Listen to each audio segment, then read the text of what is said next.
What up, y'all? It's boy Mr. Downtown Ray Melo, and you're listening to the Entertainment Report on iHeartRadio, live from Dubai for Wednesday, February 14th, 2018, delivering some major stories and trends going on in the world of entertainment and beyond. You can follow the show on Facebook, Twitter, or Instagram, facebook.com/The Entertainment Report with Ray Melo, that's RAYMELO, on Twitter at The Enter Report, or on Instagram at The Entertainment Report. You can listen to the show anytime you want on iHeartRadio. Just go to iHeart.com or your iHeart phone app, search for the Entertainment Report, and it'll take you to the page. It's Laundry Day, and the latest poster for Disney and Pixar's upcoming superhero animated sequel, The Incredibles 2. The poster released on Twitter Monday featured a laundry basket containing the red superhero outfits used by the heroic family, which includes Mr. Incredible, played by Craig T. Nelson, Elastigirl, played by Holly Hunter, Violet, played by Sarah Vowell, and Dash, played by Huck Mindler, along with baby Jack Jack. The tagline reads, "Back to work," a reference to how the Incredibles are making a comeback after last hitting the big screen in 2004. The Incredibles 2 takes place moments after the original, with the spotlight now on Elastigirl as Mr. Incredible is left in charge of the kids back home. The family then comes together along with Frozen, played by Samuel L. Jackson, in order to take on a new villain.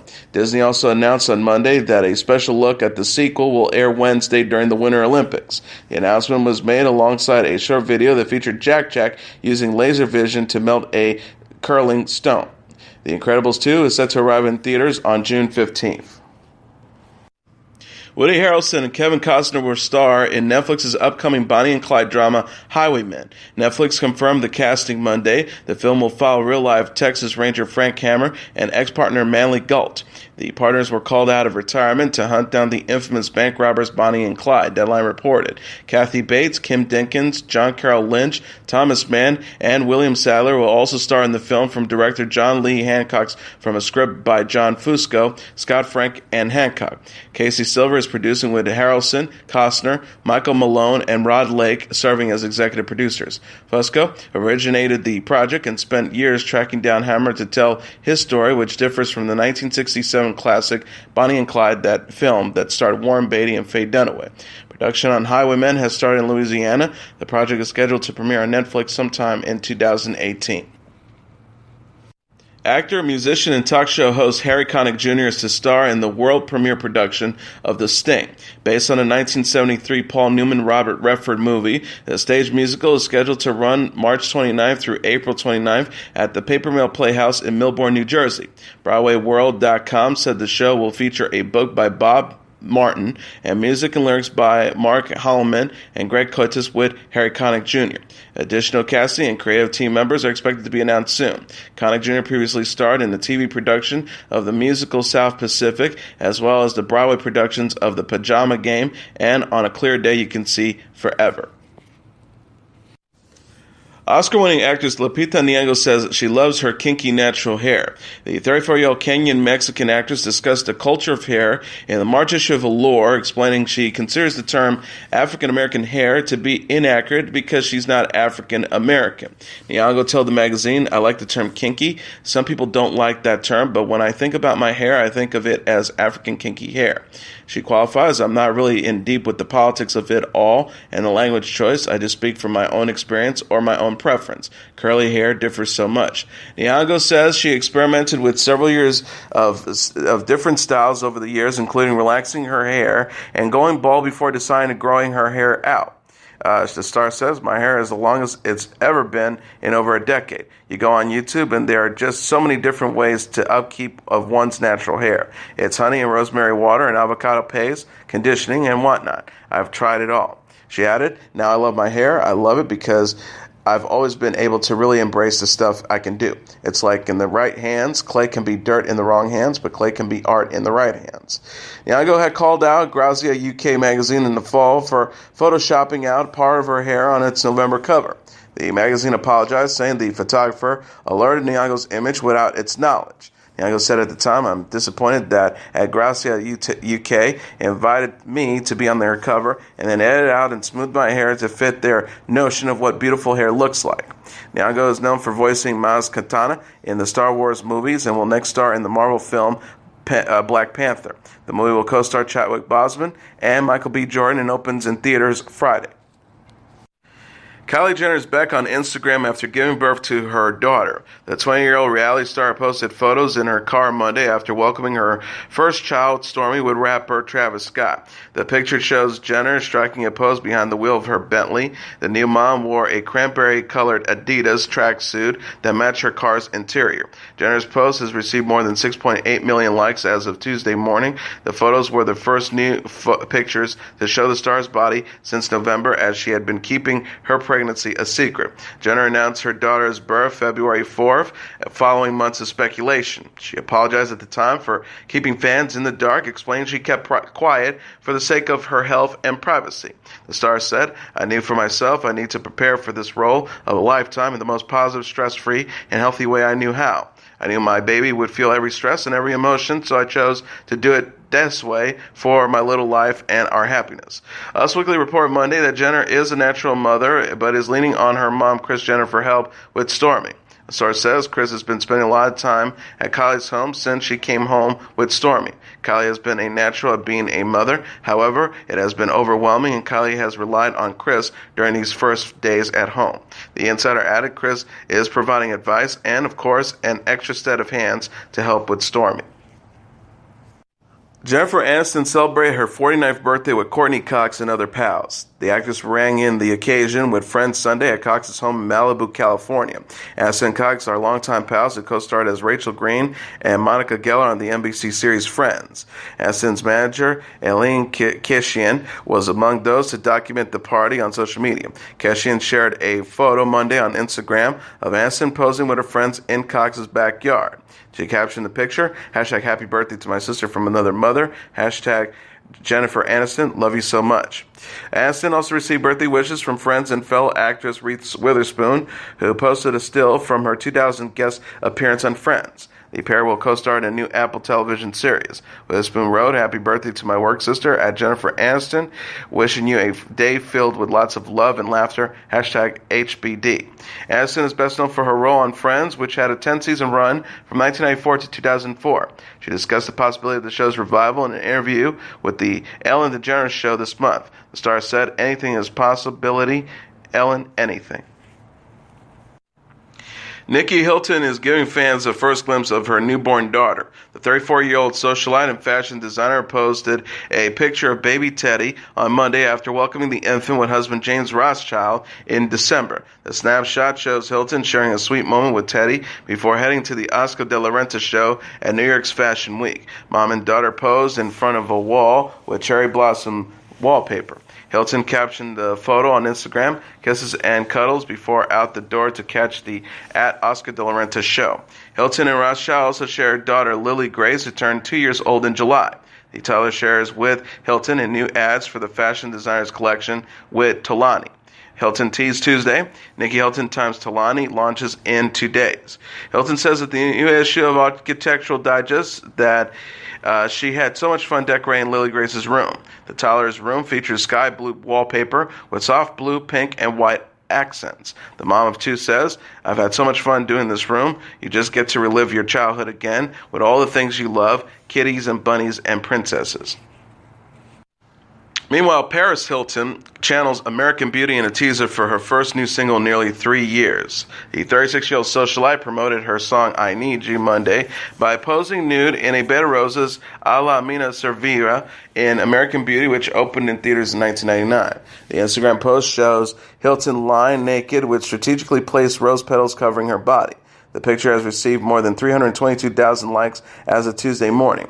She captioned the snapshot, 2 days till, #I Need You. I Need You will mark Hilton's first new single since High Off My Love, featuring Birdman, debuted in May 2015.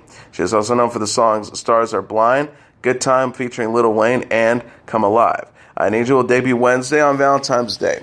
Hilton says in an interview with E! News last week that the song is about her fiancé, actor Chris Zielka, whom she calls the love of her life.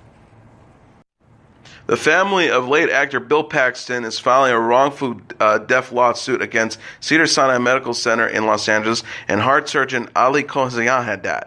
E! News said Paxton's wife and children filed the court documents Friday. The family alleges that the doctor who left Cedars-Sinai shortly after Paxton's death and the hospital provided the Training Day and Big Love star with negligent diagnosis, management, and treatment, People magazine reported.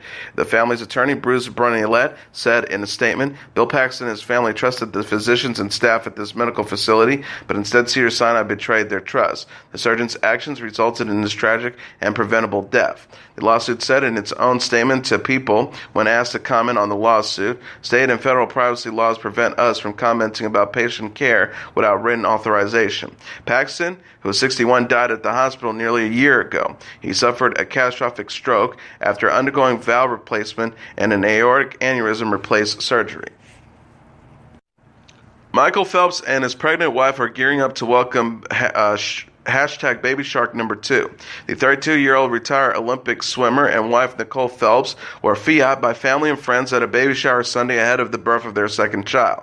Nicole marked the occasion by sharing a sweet photo from the party on Instagram. The picture shows Phelps and Nicole smiling as the retired athlete cradles his wife's baby bump. Nicole captioned the snapshot, such an amazing day celebrating our hashtag Baby Shark. More pictures to come. We are so thankful for everyone who was able to be with us and everyone who was with us in spirit. Phelps and Nicole already share 20-month-old son Boomer Robert, who turns 3 years old in May. Phelps posted a family photo featuring the toddler on his own account. He wrote, thanks to those who came to celebrate today, hashtag Baby Shark. Phelps and Nicole confirmed in August that they're expecting again. The couple have yet to announce their unborn child's sex, although Nicole teased fans with the photo of a new baby outfit featuring a bow headband this month. She wrote, I'm beyond excited at Cozy's _shipment arrived today, and I'm obsessed with the cactus print. Taking guesses, are we having a boy or a girl? Jade Roper responded Monday after fans criticized her recent breastfeeding photo. The 31-year-old television personality spoke out in a series of Instagram story videos after social media users said she set impossible standards by posting a staged photo with her daughter Emerson Avery. She said, so I had some comments about the picture I posted of me and Emerson after I was breastfeeding, and people telling me they don't look like that when they breastfeed, and that I was set up a standard that's impossible to live up to. Roper faced backlash after sharing a post-breastfeeding photo Thursday to promote Third Love nursing bras. The picture shows Roper snuggling her daughter while wearing a black bra and makeup. The star explained, the truth about that picture is that I had a photo shoot the day before and I hadn't taken my makeup off, so that's literally the days before makeup. And she added, and it was slightly staged. We positioned Emerson just right to make the picture work, but that was literally right after I had fed her and she had fallen asleep on me, and we do have those moments where we snuggle, so I don't get what's so unreal about it. That's my real life. Robert welcomed Emerson with husband and fellow Bachelor in Paradise alum Tanner Tolbert in August. She gushed about her daughter in an interview with Ashley Akinetti, I Don't Get It podcast the same month. The star told Akinetti, who co-starred with her on Bachelor in Paradise, people always say you don't realize how much you can love somebody until you have a kid. It's wild. She added, it makes me love everything even more. I love Tanner more. I love Emerson. I love my dogs more. Like I thought I'd come home and I'd be like, oh, you guys are just dogs now. But it makes me love them even more. Roper competed on The Bachelor Season 19 before meeting and getting engaged to Tolbert during Bachelor in Paradise Season 2. The couple married in January 2016. The Westminster Dog Show ended its first day of competition Monday, crowning 4 winners that will go on to compete for Best in Show. The event, which took place in Madison Square Garden in New York City, selected 4 winners from the Hound, Toy, Non-Sporting, and Herding groups. Lucy A. Burzy, from owners of Michelle Molinar, James Danberg, and Minoru Kato, won in the Hound group. The dog was the runner-up in 2016 behind CJ, a German short-hair pointer. A pug known as Biggie, from owner Carolyn Koch, won the toy group against favorite Bernie, a Pekingese whose breed has routinely won in the competition. A Bichon Frisé named Flynn, owned by Patrina and Bruce Odette, Lindsay Van Kuren, Lori Carlton, and L. Lush DVM won the non-sporting group. Slick, a border collie owned by Ricky Johnson, J. Frank Bellis, and Ronnie DeLay won the herring group. The 4 dogs will compete in Best of Show on Wednesday. A German Shepherd named Rumor won the top prize last year. Prince Harry and Meghan Markle charmed crowds Tuesday during an outing to Edinburgh Castle. The 33-year-old British royal and 36-year-old American actress were all smiles as they made their first official joint visit to Scotland. Prince Harry and Markle were greeted by well-wishers and a Shetland pony named Cruchan, who served as the mascot of the Royal Regiment of Scotland. The couple laughed as the pony attempted to nip Prince Harry's fingers. Kensington Palace captioned a video of the moment on Twitter. Prince Harry and Miss Markle are greeted on the arrival of Edinburgh Castle by the band of the Royal Marines and the mascot of the Royal Regiment of Scotland, Shetland pony Cruchan. Prince Harry and Markle wore a blueberry coat in blue and green tartar plaid, made their way inside the castle to observe a long-standing tradition. Kensington Palace wrote, inside the castle, Prince Harry and Miss Markle observed the firing of the 1 o'clock gun, a tradition which dates back to 1861, marking times for ships in the Firth of Forth. Prince Harry and Markle are touring cities in the UK ahead of their wedding in May as a way to introduce the actress to her new home. The couple shared new details about their upcoming nuptials in a series of tweets Monday. Netflix's new version of the makeover docuseries Queer Eye is intended to help people be their best selves while also increasing acceptance of the LGBT community. The 8-episode series follows a team of miracle workers known as the Fab Five who enthusiastically try to brighten the lives of men throughout Georgia who are stuck in ruts and want help changing their appearances, homes, lifestyles, and perspectives. The experts are Antoni Paratsky for food and wine, Bobby Burke for interior design, Cameron Brown for culture, Jonathan Van Ness for grooming, and Tan France for fashion. The original show was based in New York and ran on Bravo from 2003 to 2007. Brown told reporters during a recent roundtable interview in Manhattan, being in the South changes the dynamic completely because as much as we want to think that the world has changed actually in America now, today, in 2018, things are backsliding again. He also added, we see that there are still people ignorant to women having equal rights, to LGBT people being included in conversations, and for us to go into these spaces where these people were like, I don't agree with your lifestyle, and you can see that in the show. Sometimes people would say at the end, we have never experienced gay men, or we've never would have invited gay men. They felt like that was okay comment because of the culture they live in, and we all know you should never say, I would never invite someone in because of whatever label you have on them. Brown continued, but we were able to combat that with love and say, you know what, even though this is the South, you can learn and we can learn from you. France says, I'm an immigrant. I'm from the Middle East. I come from a religious background, so for me, it wasn't just showing them new jeans. Let's get you the best pair of jeans. It was an education through exposure. I wanted them to see that we're just as much a member of this community as anybody else. So for me, it was really important that they experience a person that they wouldn't have ever probably had the opportunity to, so I hope that opens the eyes. While the series primarily shows the consultants making over straight men, one of its most memorable episodes focused on a young man looking for support as he prepares to come out to his stepmom and introduce her to his longtime boyfriend without looking or acting gay.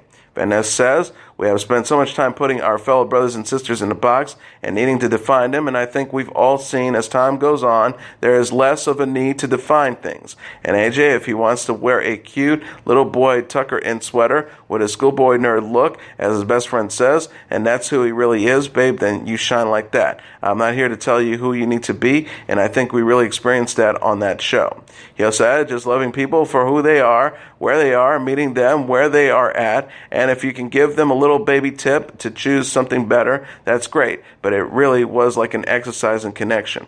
Queer Eye is streaming now on Netflix. The Smashing Pumpkins have released a statement explaining why original bassist D'arcy will be absent from the band's upcoming reunion.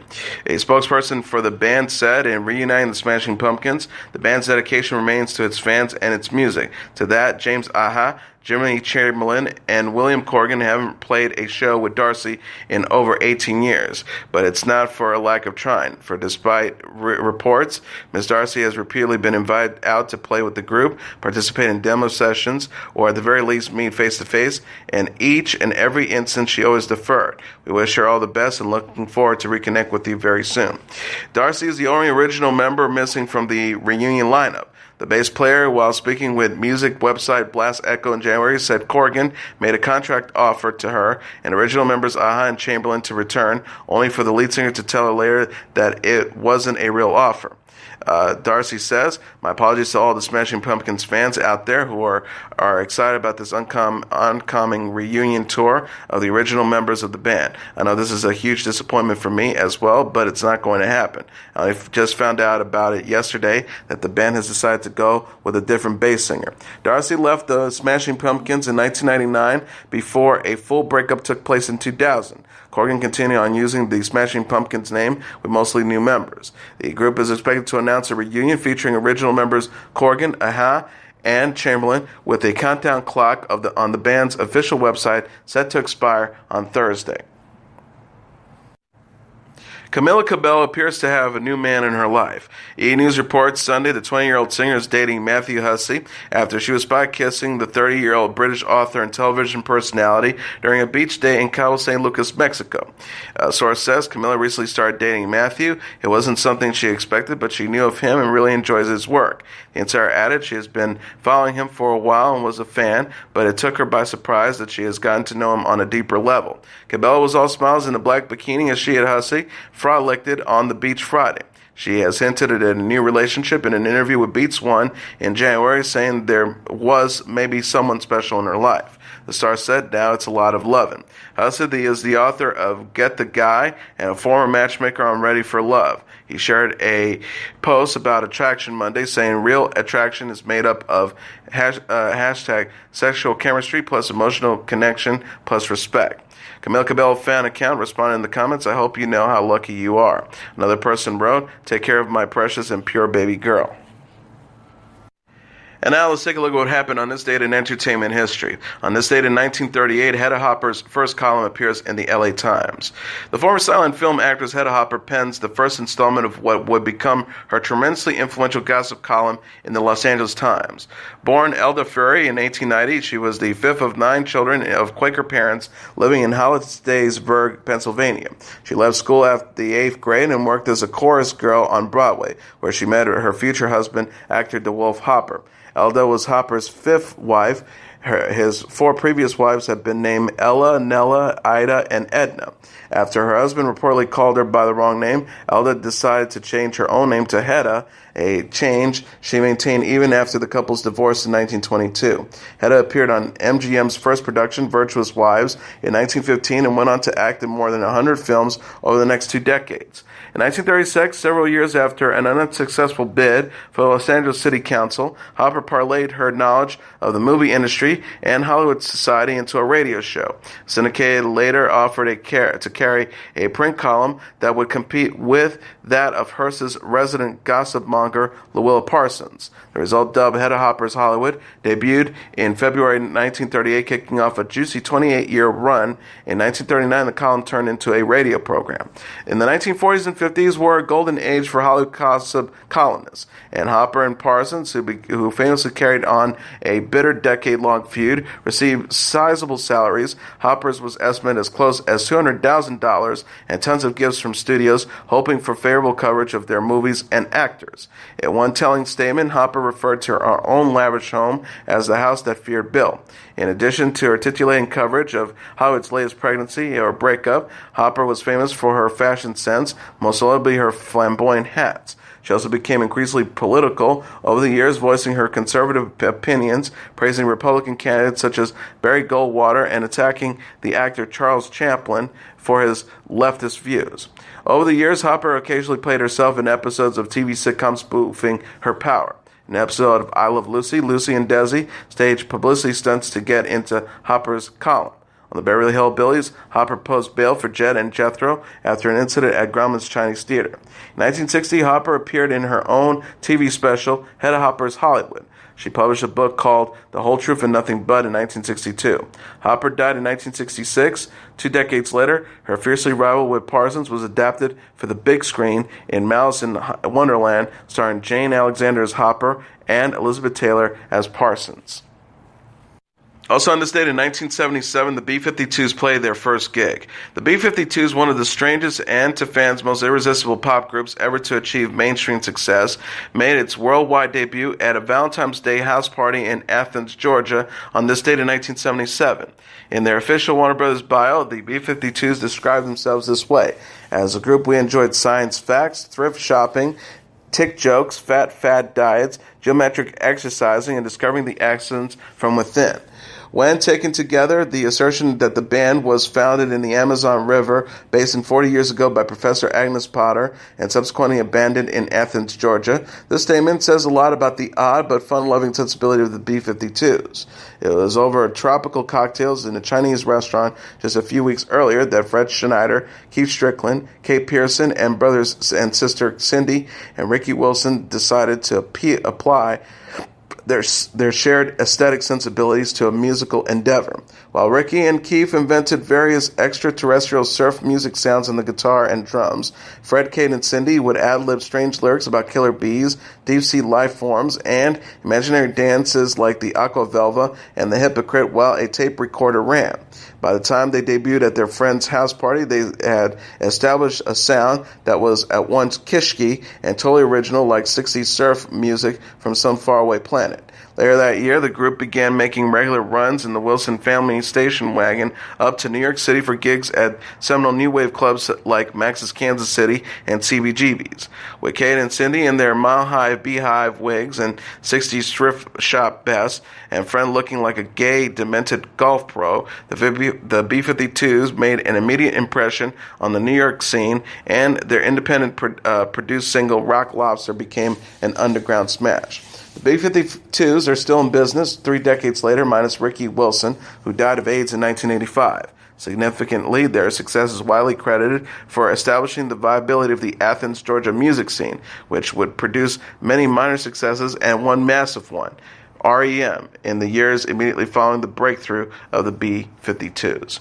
And as your entertainment report for Wednesday, February 14th, 2018, I'm your host, Mr. Downtown Ray Melo. I'll be back tomorrow to deliver some major stories and trends going on in the world of entertainment and beyond. You can follow the show on Facebook, Twitter, or Instagram.